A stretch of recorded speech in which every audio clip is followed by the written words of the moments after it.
कहा चनावे मेड़िया लंबी बीत उसार, घर तो 3.5 हाथ वही घना तपोड़े 4। परमात्मा कहे कि खुशी मना रहा है, लंबी लंबी 4 द्वारी बनाकर ऊपर नीम बरवा के कि घर तो 3.5 हाथ घना तपोड़े 4। और कह कबीर अधिकाग है उनको नहीं विचार। अपना हाथ इतना होता ही है, इसको हाथ बोलते हैं अपनी देसी लैंग्वेज में। प्रत्येक व्यक्ति का अपना शरीर 3.5 हाथ का होता है। हूंठ हाथ कहते हैं, हूंठ हाथ 3.5 हाथ। तो परमात्मा कहते हैं आपने तो 6 कमरे की कोठी बना रखी है, एक कमरे में एक पलंग पे एक कोण में वही सो सकता, कोई से में सो ले। तो कहने का भाव यह है परमात्मा का कि आप जी दूसरों को देखा देखी अपने कर्म ना बिगाड़ियो। जो तेरे भाग में भगवान ने दे रखा ठीक है, 1-2 कमरे 4 दिशे तेरे बना ले, ना भी होता तो धक्का ना करिए, उसी में टाइम पास कर ले। सिर्फ ये सोचकर ये रेस्टोरेंट है, हमने कुछ दिन टाइम पास करना है। फिर हमारा दृष्टिकोण अपने परमात्मा पर आना चाहिए, कबीर भगवान पे। ये समर्थ थे, एक वर्ड में एक शब्द में सारे ब्रह्मांड रख सकते हैं। पृथ्वी उस पर सब घास फूस बना सकते हैं, फिर पेड़ पौधे पैदा कर सकते हैं एज इट इज, फलदार नो के नो, सूर्य चांद बना रखे। तो वो परमात्मा एक झोंपड़ी में रहा करता और एक क्रिया करके दिखा करता कि है अपना वर्क भी करो, काम भी करो, राम भी जपो। इतना सा घना जरूरत नहीं है बकवादों की। यदि तुमने यहां भी सुखी रहना है और उस सुख में स्थान को प्राप्त करना है, तो फिर जब उस मालिक की तरफ देखकर आगे चलो, संसार की तरफ देखकर चलोगे, आप इस मार्ग पर बढ़ नहीं पाओगे। ठीक फिर परमात्मा कहते ज्यों राखे त्यों ही रहूं।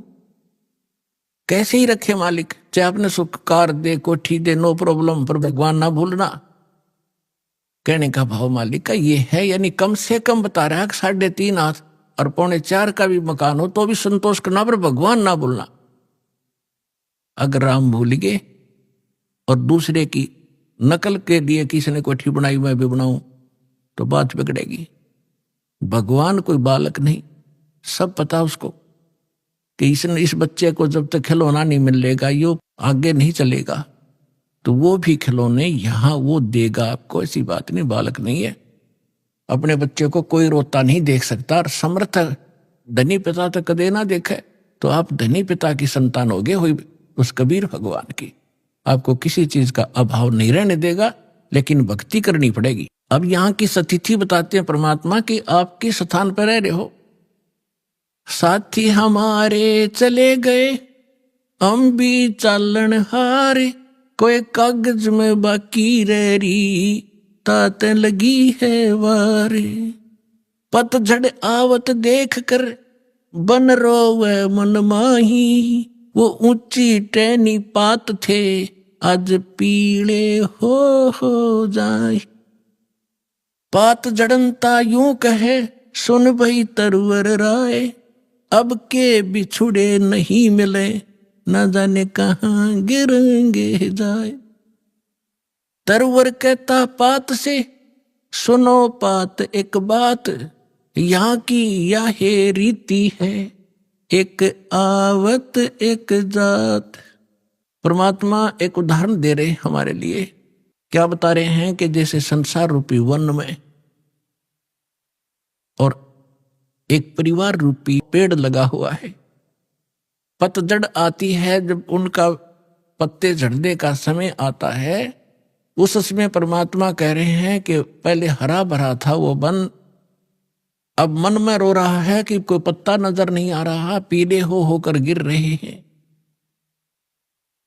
और फिर क्या बताते हैं, पतझड़ के अंदर पुराने पत्ते टूट टूट कर पीले होकर गिर जाते हैं। कोई गंदे नाले में गिरता है, कोई पशुओं के पैरों के नीचे काटा जाता है, या कोई इकट्ठा करके फूंक दिया जाता है। उसकी तुरंत बाद छोटी छोटी कोपर फूट आती है और फिर वो पत्ते बनकर फड़फड़ाने लग जाते हैं। एक साल वो फड़फड़ा लेते हैं और फिर उनकी वही दशा होती है, फिर नई कोपल आ जाती है। तो परमात्मा समझाना चाहते हैं कि आज जो हमारे जैसे बुढ़े हो गए, ये पीले हो गया, हम सफेद बाल साफ दिखाई दे रहे हैं, ये जान का टाइम आ लिया, और अब भी बकवाद ना छुट्टा तो फिर वो मूर्ख आदमी है। और तुरंत ही दादा की मरण का टाइम हो गया, वह पोते तैयार हो लिए, 50-60 साल वो पोते नाच कूद लेंगे, फिर उनकी वह दशा होगी। तो परमात्मा कहते तुम रह कहाँ रहे हो, कदे बुद्धि से काम लिया, और लिया तो कोई विकल्प नहीं था। आज आपके सामने विकल्प है इसका कि ये काम करके आप इसको सदा के लिए समाप्त कर सकते हो। परमात्मा समझा रहे हैं कि पतझड़ आवत देखकर बन रोवे मन माही, ये उच्ची टैनी पात थे ये पीले हो जाए। पात जड़नता यूं कहे सुन भई तरवर राय, अब के बिछड़े नहीं मिले ना जाने कहाँ गिरेंगे जाए। जैसे कोई व्यक्ति को पता लग जाता है कैंसर होगी, डॉक्टर ने बता दिया कि अब 10 दिन का मेहमान है, सभी रिश्तेदार इकट्ठे होने शुरू हो जाते हैं, कुल के लोग भी हाजिरी लगाना शुरू कर देते हैं, और वो कहता है, उसको उसमें महसूस होता है कि जिस परिवार में मैं रह रहा था इसमें रह नहीं पाऊंगा, अब जाना पड़ेगा। तो वो अपने आप कहता है भगवान अब क्या होगा मेरा, ना जाने कहाँ जाऊंगा। तो कुल के लोग सांत्वना देते हैं, भाई चिंता ना करें, यहाँ तो सबके साथ ऐसी ही बनती है, कोई पहले मर गया कोई पीछे मर गया, ये तो सबने ही जाना है। तो यहाँ की ये एक रीति है, और ऐसी सांत्वना हम देकर उसको संतोष देते हैं, और अपनी चिंता फिर नहीं रहती। हम सोचें इसको कुछ सांत्वना दें कि वो ठीक ठाक मर गया।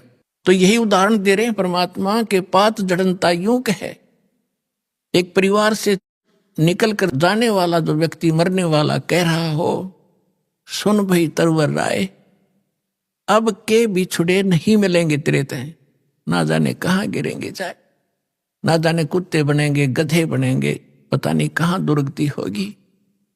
अब तरवर कहता पात से सुनो पात एक बात, यहाँ की यह एक रिवाज है, परंपरा है, रीति है। एक आवे पोता आ गया, दादा की टिकट कट गई, एक आवे एक दात, यहां यह चिंता तो करामती तो होगा। अब इसका विकल्प बताते हैं परमात्मा, अगम निगम को खोज ले बुद्धि विवेक विचार, उदय अस्त का राज मिले तो बिन नाम बेगार। पूरी पृथ्वी का राजा यदि ये सत साधना नहीं कर रहा तो बेगार कर रहा है, बेगार, वो डले ढो रहा है। जब राजा डले ढो रहा तो आप अपने हिसाब लगा लो, एक जनसाधारण नागरिक राजा को तो सक्षम मानता है, समर्थ मानता है, उसके आगे भीख मांगता फिरता है। और परमात्मा कहते हैं वो भी डले ढो रहा है जो सत भक्ति नहीं करता। अब बेगार की डेफिनेशन बताऊंगा आपने, क्योंकि आप तो नई दुनिया में जन्मे हो, हम उस पुरानी दुनिया में जन्म कर नई से भी संबंधित हैं, इसलिए हमने पिछले भी सारे फार्मूले याद हैं और वर्तमान के भी।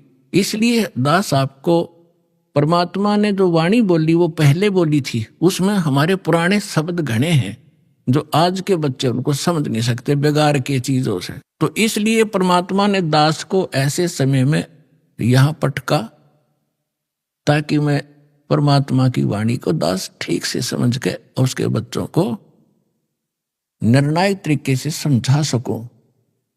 बेगार हम छोटे छोटे थे जब हमारे गांव में रोड बना ही बना था, 3 व्हीलर चला करते, बड़े पेट्रोल से चलते थे, लंबे लंबे 3 पहिया वाले सवारी के। उनमें से एक दिन आया नहीं, दूसरे साथी पूछ रहे थे कल कहाँ गया था, आया क्यों नहीं, क्या हो गया, कुशल तो है। उसने बताया कल मैं बेगार में फंस गया। फिर वो बेगार बता रहा था कैसे कि रात के 12 बजे पुलिस वाले आ गए और मुझे उठा ले गए 2 बजे सी सुबह कल, और ले गए मुझे थाने में। पेट्रोल अपने पल्ले से डलवाया मैंने, और वो बैठ के उसमें उन्होंने कई जगह रेड लगानी थी, पर इन थाने वालों के पास व्हीकल नहीं होते थे। वो यूं ही किसी को पकड़ ले जाते थे और सारा दिन उसकी रेल बनाए रहते। वो कह रहा था कि सारा दिन लगभग 200 किलोमीटर तो मैं वैसे मेरा यू 3 व्हीलर घूमया, 200 रुपये का पेट्रोल अपने घर तक डालिया, आप रोटी अपने पल्ले खाई उनको और खिलाई, जो पुलिस वाले साथ में थे चाय पानी पीवे थे कितने। और अब उसको और तो ये सोच रहे थे कि भाई गणिया कमाई कर रहा होगा, यो तो आज तक भाग्या फिर है, दौड़ा फिर है इसका 3 व्हीलर। और वो करका था अपना घर तक खर्चा सारा, अन्यों दिखा था बड़ा जोर का पहिया चल रहा इसका। तो इसको बेगार कहते हैं कि आज मैं बेगार में फंस गया था। तो यहां जो भी राजा बना है, कोई डॉक्टर बना है, इंजीनियर बना है, कोई IAS IPS अधिकारी बने हैं, या कोई जज बने हैं, या कोई एडवोकेट बने हैं, या कोई सेठ बना है, या कोई मंत्री, मुख्यमंत्री, प्रधानमंत्री, राष्ट्रपति बने हैं, ये पिछले जन्म के पुण्यकर्मी प्राणी होते हैं। और इनकी पहले की बैटरी चार्ज होती है, पिछला पुण्य संग्रह धन इनके साथ होता है, वही लोग ऊपर को उभरते हैं। नहीं, एक परिवार में एक तो रिक्शा चला रहा है और एक व्यक्ति अच्छी दुकान कर रहा है, उसके रोज के 200-500 रुपये ग्रहण कर रहा है, 1000 रुपये। तो ये ऐसा डिफरेंस पिछले ही संस्कारों से होता है। आज कोई मुख्यमंत्री है, अब आम व्यक्ति ने तो ऐसा दिखा ही तो भाई खुदा बन गया, आगे पीछे लाल बत्ती चले हैं और सलूट मारे बड़े बड़े अधिकारी, और हमारे जैसे भिखारी उसका आगे हाथ जोड़े खड़े रहे। तो उसको भी परमात्मा ने कहा ये एक छोटे से टुकड़े का राजा यदि पूरी पृथ्वी का शासक हो और जिसके पास भक्ति नहीं है, वो बेगार कर रहा है, वो डले ढो रहा है, वो अपने पिछले पुनों से उस 3 व्हीलर वाले की तरह घूमता तो घना स्पीड तो दिखे, ठाठ बाट दिखे, लेकिन वो अपने घर ते पूंजी नष्ट कर रहा है, अपने पिछले पुनों को खोकर नाश करके अगले जन्म में कुत्ते की योनि में, गधे की योनि में जागा। इसलिए परमात्मा कहते हैं अगम निगम को खोज ले, बुद्धि विवेक विचार, उदय अस्त का राज मिले, तो बिन नाम बेगार। पृथ्वीपति चकवे गए, जिनके चक्र चलंत, रावण सरीखे कौन गिने, अश गए अनंत। बिन उपदेश अचंभ है, ये क्यों जीवत हैं प्राण, भक्ति बिना कहाँ ठोर है, ये नर नाही पाषाण।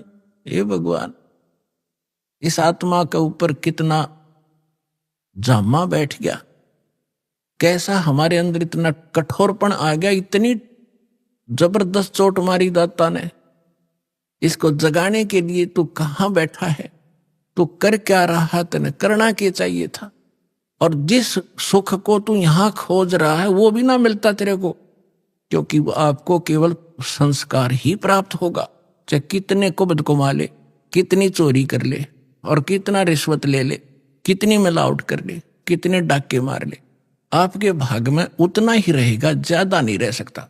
कल आपने चोरी करके 2 लाख कमा लिया, अगर कोई ऐसी समस्या पैदा हो जाएगी 4 लाख में पंडा छूटेगा, और पैसा रहा नहीं, वो कर्म बिगाड़े थे वो जो के तू तेरे सिर पर धरे रह जाएंगे, वो तेने भोगने पड़ेंगे। तो परमात्मा कहते हैं कि बिन उपदेश, देखो उपदेश माने गुरु के शिक्षा और दीक्षा, दोनों उपदेश में आ जाते हैं। जो बिन उपदेश आश्चर्य है, अचंभ है, ये क्यों जीवत है, जीव प्राण, और भक्ति बिना काठोर है, ये नर नहीं, मनुष्य नहीं है, ये तो पत्थर है।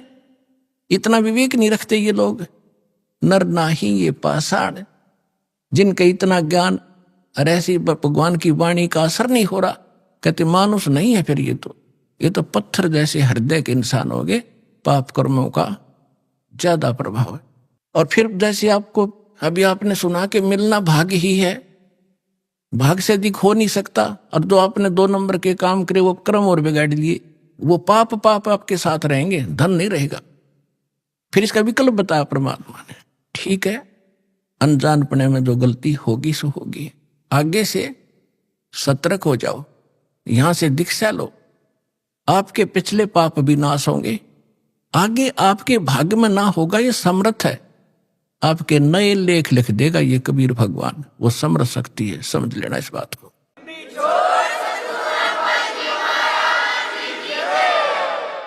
बिन उपदेश अचंभ है, क्यों जीवत है प्राण, भक्ति बिना काठोर है, ये नर नाही पाषाण। आगे गए ना बावड़े, रहते भी सब जा, बिन साहेब की बंदगी, कहीं ठोर ठिकाना ना। पुण्यात्माओं, कलेजा फटफटा होगा आपका एक दिन, जब आपका पाप कर्मों का बुखार उतर जाएगा, आत्मा निर्मल हो जाएगी, आंखों से आंसू नहीं सूख्या करेंगे जब ये वाणी सुना करोगे। अब क्या बताते हैं परमात्मा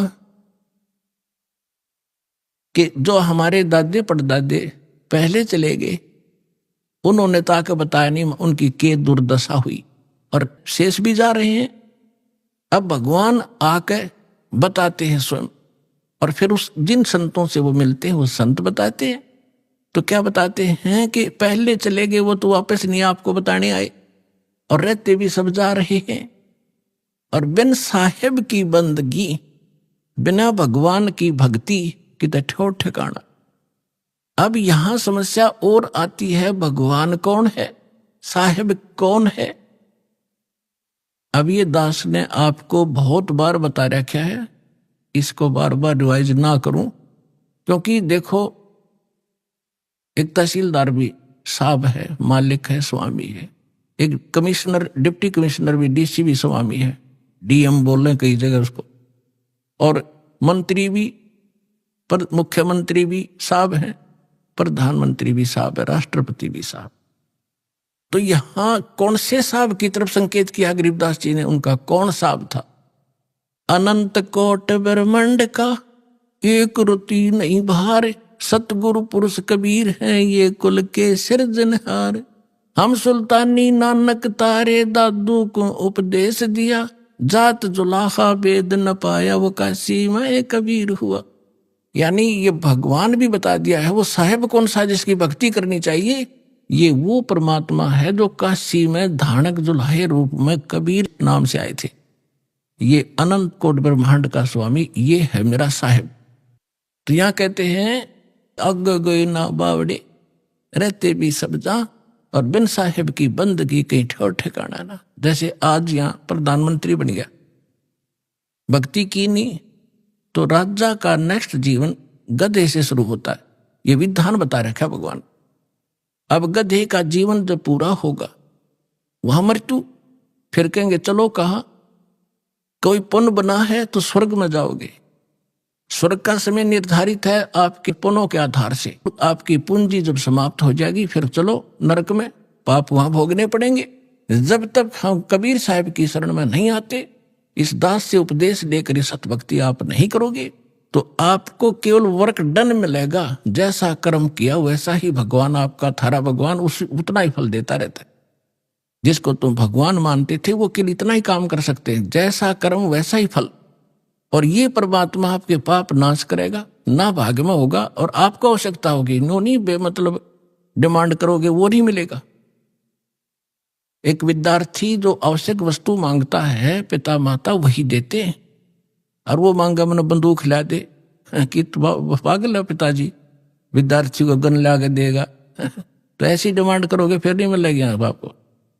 हाँ, जो आवश्यक होगी समर्थ पिता सब कुछ देगा अपने बच्चे को, हर पल पल पर सारी सुविधा देता है, तो आप समर्थ की शरण में आ गए हो। अब फिर उसके बाद जब आप नरक में जाओगे, फिर नरक से कहेंगे चलो समय पूरा होगा, कुत्ता बनो, कुत्ते का समय पूरा हुआ, चलो आगे नेक्स्ट जीवन। और फिर कभी मनुष्य बन गए भूल भटक कर, फिर यही क्रियाएं, फिर मृत्यु, फिर चलो। तो कहते हैं आगे गए ना बावड़े, ये रहते भी सब जा, और बिन साहेब की बंदगी कहीं ठोर ठिकाना ना। और इस परमात्मा की भक्ति ना करने से क्या कहते हैं, संसा शोक सराय में सूतक दिन राती, जीवत जग में जूते पड़े, फिर जम तोड़े छाती। ओए कि सब किसी ने देख लिया, किसी का ज्ञान कंप्लीट नहीं, सब शंका के अंदर है, सबको संशय बना हुआ है, सबको ये चिंताएं सता रही है। कहते संसा शोक सराय में, इस मनुष्य रूपी सरा में ये तुम्हारे अंदर भर रखी काल ने। और सूतक दिन राती, सूतक एक टेंशन खत्म हो दूसरी तैयार, वाह कितना तो सेट हो इतने तीसरी तैयार। कहते सूतक सी हो रहे तुम्हारे इस दिमाग में, जैसे बच्चे पैदा होया करें, मच्छर से पैदा हो, कहते सूतक तुम्हारे साथ ला रखे और जीवित जग में जूती पड़े। अब हम क्या सोच रहे हैं बुढ़ापे में सुख होगा, इन बुढ़िया ने पूछ लो किसा सुख से इनके जीने। जो भक्ति नहीं करते, भक्ति करेंगे उनके तो हाथ पर रखेंगे बच्चे, क्योंकि एक तो भक्ति की शक्ति और फिर बच्चों के अंदर विनम्रता। यहाँ आप देख रहे हो कोई कितना का, कोई किसी की बहन, कोई किसी कितना तो भाई आया हुआ है, और सबको इतनी आदर देते हैं, बूढ़े बुजुर्ग भाई बहनों को, अपनों को भी ना दिया जाए यहाँ पर। और यहाँ आकर जो ऐसा नम्र होंगे तो घर में क्या वो ऐसा भाव नहीं बरतेंगे, तो सुख भी इसी तरीके से उस वृद्ध अवस्था में भी होगा। और फिर भगवान की भक्ति साथ होगी, 100 रोग कटेंगे। बुढ़ापे में तो सारे तो दुख हो जाया करें, शरीर भी कंडम, रोग भी घर करें, आंखें दिखे नहीं, बालक भी गुर्राव है। तो इस प्रकार परमात्मा कहते हैं बूढ़ा होवे पड़े खाट में, बूढ़ा होवे पड़े खाट में, सुने बचन खारे, कुत्ते तावण का भी सुख को ना, ये छाती फूकण हारे। जो बिना ज्ञान की बहु न्यो उलाने दिया करे बूढ़ा बुढ़िया ने। पुराने समय में बूढ़ा बुढ़िया की खाट गेट पर डाली जाया करती, और बहू कह कर जाया करती तो देखिए कुत्ता ना बढ़ जा घर में। अब बुढ़ापे में जब दिक्कत फिर रोड़ा के वो कुत्ता बिल्ली सब बदमाश हो कि तन की तय बढ़ जा, वो कूद मस्ता रहेगा अंदर जाकर ने, तो दूध दाद या लस्सी लस्सी खिंडा दी गिरा दी उसने, तो बहू आवेगी, अंदर जाते देखेगी उसकी सौ पर सुई जावेगी, तब उसको लाना देती है। परमात्मा कहते हैं वृद्ध हुए फिर पड़े खाट में, सुने वचन खारे, और कुत्ते ताउन का भी तुम्हारा सुख को ना, तुम छाती फूकण हारे। वह बहू फिर ये चमोले सुनाओगी, तुम शब्द श्लोक सुनाओगी, और कुत्ते भी ना हटा सकते, तुमने छाती फूक दी मारी। तो परमात्मा कहते हैं फिर आपके बच्चे भी, पुत्र वधू भी भगवान से डरने वाले होंगे, कटु वचन नहीं बोल सकते। क्योंकि ऐसा है व्यक्ति को, यदि कोई तगड़ा व्यक्ति कटु वचन बोलता है वो बोलेगा नहीं, क्योंकि विरोध करने का उसमें सामर्थ्य नहीं, वो रोया करे, उस समय वो गरीब होकर रोता है, और परमात्मा उसकी घड़ी सुनता है। तो इसलिए कोई ऐसे अपनी पुत्र वधू को या सास अपनी वधू को, क्योंकि नई नई बेटी आती है वो बहुत संकुचित और शर्मा कर रहती है, डर कर रहती है, उससे बहू वो सास भी कोई गलत व्यवहार करती है तो उसकी आत्मा दुख पाती है। तो हमने आपस में ये कर्म बढ़ाने नहीं घटाने हैं। तो इस ज्ञान से ये भी आपके अंदर एक पैमाना बना रहेगा, अगर नहीं दुख नहीं देना चाहिए, स्वयं दुख हो लेना चाहिए, दूसरे को दुखी हम नहीं कर सकते। अब क्या बताते हैं कि संसा शोक सराय में सूतक दिन राती, और जीवित जग में जूते पड़े फिर जम तोड़े छाती। अब यहां तो सारे उम्र दुख में काटेगा, बुढ़ापे में बूढ़ा स्वयं दुखी, फिर ऐसे व्यवहार से भी तंग, और अगले जन्म में कहते हैं फिर बिना भक्ति किए हुए प्राणी को यम के दूत घसीट के ले जाते हैं, उसकी टट्टी और पेशाब निकल जाता है, उसको आकर इसी भयंकर शक्ल दिखाई देती है। अंत समय में उसकी गर्दन दबा दी जाती है, सूक्ष्म रूप से जबान बंद कर दी जाती है, वो बोल भी नहीं सकता। और जो भक्ति करते हैं परमात्मा की, ऐसे जाएंगे जैसे, ऐसा स्वप्न होगा जैसे सत्संग में चलते हैं, वहां भगत दिखाई देंगे, अरे कहाँ जा रहे हो, क्या हो, बरवाला चलते हैं, चलो भाई चलो चलो, ऐसे छोड़ कर भाग लेगा शरीर को, जैसे रजाई छोड़ कर भाग लिया करें गुरु जी को देखने के लिए। और फिर सतलोक में फिर ऊपर जाएंगे त्रिकुटी पे, सारे निकलते दिखाओगे यहाँ से गणेश के कमल में, फिर सावित्री ब्रह्मा वाले लोक में कमल से होते हुए, फिर नाभि ब्रह्मा विष्णु जी और लक्ष्मी जी के लोक से होते हुए सबका अकाउंट क्लियर करवा के फिर वो जैसे कोई जाते हैं ना कहीं पर नए स्थान पर, तो पीछे पीछे सारे उसका अनुसरण ही करते रहते, यहाँ भी यहाँ ये कर ले, पता कर ऐसा यहाँ कर, अच्छा यहाँ से कर दे, यहाँ जूते जमा करा दे, यहाँ जोत का सामान जमा करा दे। तो इस तरह वहां ऐसे कराते हुए त्रिकुटी में पहुंच जाओगे, वहां परमात्मा मिलेगा अपने इस दास के रूप में कबीर साहब। और वहां फिर धर्मराज के दरबार में आपको क्लियर कराया जाएगा सतनाम के प्रथम मंत्र का, वहां अकाउंट क्लियर होगा। और फिर परमात्मा उस घर में द्वार में जा करके पार करके वहां का अकाउंट करवा के फिर सतलोक ले जाएंगे। आप सतलोक बैठे पाओगे और घर वाले यहाँ सोच रहे हैं मर गया, मरा नहीं, वो तो सतलोक पहुंच गया। हरना कुछ में मैं करे, यहाँ की इस भौतिकवाद की कितनी इसके अंदर कमजोरी है, जिसके ऊपर आमांडी पाके बैठे थे। कहते हिरण्यकशिपु ने पूरी पृथ्वी पर शासन बना लिया था अपना, और नो कहता मैं ही हूं, मैं भगवान हूं। हल्दी की गांठ प्राप्त करके 5-4 वर ले लिए ब्रह्मा जी से, सुबह मरू ना शाम मरू, दिन में मरू ना रात मरू, पशु से मरू ना पक्षी से मरू, मनुष्य से मरू ना फलाने से मरू। और फिर बस इससे अपने आप को मान बैठा, आई एम गॉड, मैं हूं सब कुछ। तो परमात्मा कहते हैं सूक्ष्म ज्ञान में, हिरण्यकशिपु मैं करे पूरी पृथ्वी का राज, ऐसे नरसिंह ले गया जो तीतर को बाज। कहते यह ब्रह्मटी होगी इन लोगों की। हिरण्यकशिपु छाती तड़वाई, ब्राह्मण बाणा और कर्म कसाई, बगैर ज्ञान के भक्ति भी करता था, ऐसी सिद्धियां भी प्राप्त कर ली थी जिसको उससे भ्रम हो गया कि मैं सब कुछ बन गया। तो परमात्मा कहते बिना ज्ञान के हिरणा कुछ छाती तड़वाई और ब्राह्मण बाणा और कर्म कसाई।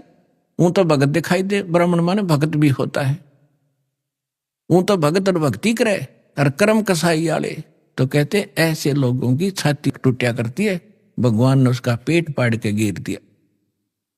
हरना कुछ छाती तड़वाई और ब्राह्मण बाणा और काम कसाई।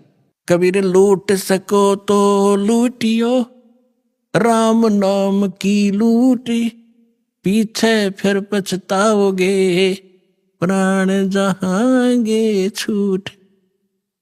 अब ये बात आप पहले भी पढ़ा सुना भी करते, लेकिन आज सुनोगे ना आपकी छाती में लगेंगी सारी,